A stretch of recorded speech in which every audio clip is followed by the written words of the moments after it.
अस्सलामुअलैकुम दोस्तों, आप देख रहे हैं एस्ट्रो हीलर और मैं हूं आपका अपना एम शहजाद। आज की हमारी इस वीडियो का टॉपिक है आपका ये महीना कैसा रहेगा। बुर्ज हमल, इस माह मालो दौलत रुपए पैसे में इजाफा होने का इम्कान है और बैंक बैलेंस बढ़ेगा।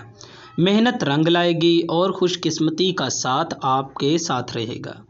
पर्सनैलिटी में निखार आएगा और तबीयत में हिम्मत जज्बा पैदा होगा। सुस्ती काहली और डिप्रेशन से छुटकारा हासिल हो सकेगा, लेकिन अपने गुस्से गुरूर और जज्बात पर कंट्रोल रखें। रुके हुए काम काज और मंसूबे अब हरकत में आएंगे और सुस्ती काहली से छुटकारा मिलेगा। बिजनेस में इन्वेस्टमेंट करना चाहते हैं तो या कोई रद्दो अमल करना चाहते हैं तो यकीनन अब मुमकिन हो सकेगा। किसी काम धंधे या नौकरी की तलाश में हैं तो कोशिश जारी रखें, कामयाबी नसीब होगी। शादीशुदा लोगों की अज़दवाजी ज़िंदगी बहसो तकरार झगड़ा नाराज़गी जैसी सूरत-ए-हाल का सामना करना पड़ सकता है, मोहतात रहें।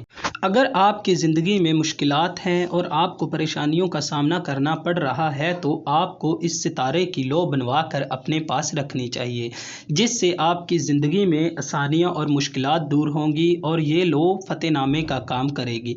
ये लौ आप हमसे हासिल कर सकते हैं।